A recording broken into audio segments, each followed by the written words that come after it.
Hoyer goes to throw. Now he's hit. He throws. That pass falls harmlessly over the middle. And Hoyer is banged up. Steve Smith comes up limping. One of the Redskins is down. Josh Norman. Is Ben hurt? Yeah, Ben's got a little hitch in his get along.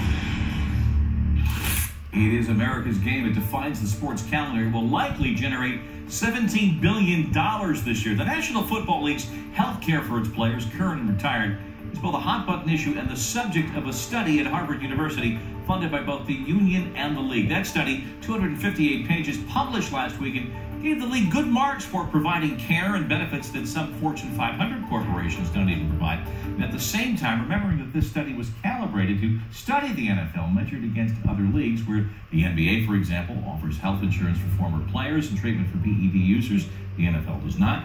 Baseball has a concussion-specific, shorter disabled list. The NFL is going to consider that this week. Hockey offers insurance for retired players and pension benefits with less service than the NFL, which requires 3 seasons to receive pension benefits. And even the CFL up north using a neutral doctor for preseason physicals. We invited the NFL to join us today. The league declined, but a spokesman did issue this statement telling us that the health and safety of our players is our top priority, and our shared commitment with the NFLPA provides them unparalleled medical care. We will review the paper and share it with the clubs, their medical staffs, and the NFLPA, the Players Union.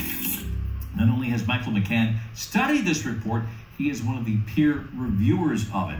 Mike is a legal analyst and writer for Sports Illustrated. It's good to have you here, Michael. What was, to your mind, the most significant finding of this report?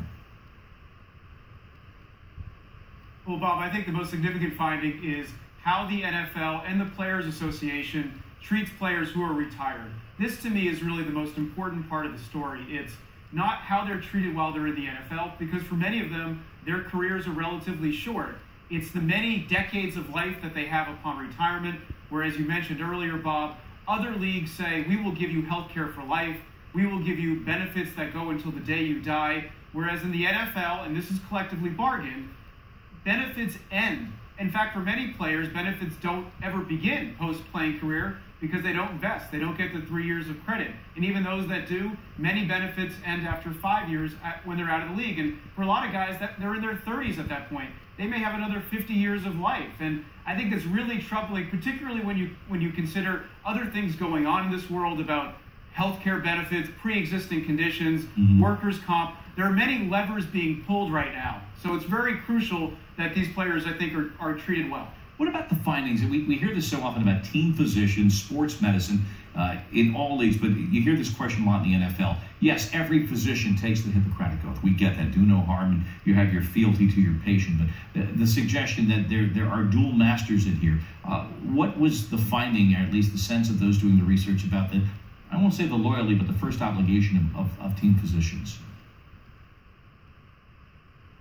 Yeah, Bob. So the finding was basically, there's no finding that doctors are betraying their patients, being the players, but the system isn't set up to really prevent that. That a better system, and you mentioned that at the start, might be, for instance, in the Canadian Football League, where preseason physicals are conducted by neutral physicians. Moreover, having it expressly stated in the collective bargaining agreement that at all times, team doctors must be looking out for the best interests of the players. And there's really a tension here, right? Because team doctors are working for teams. Teams' interests are not always the same as players.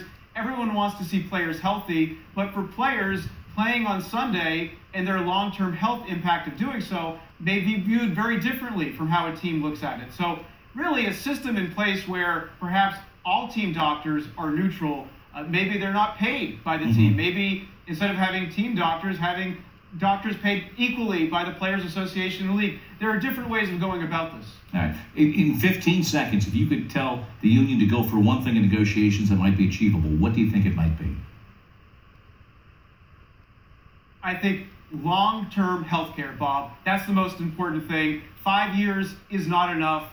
They have to get that extended. Moreover, let's be more generous to players who don't make it to 3 seasons. Let's reduce the vesting period to maybe 1 or 2 years. Thousands of guys aren't getting it because of that period. Yeah, 3 years to vest, and the average career is about 4 years. Michael McCann, you can read him at si.com. Always a great read. Mike, thank you. We appreciate your time today.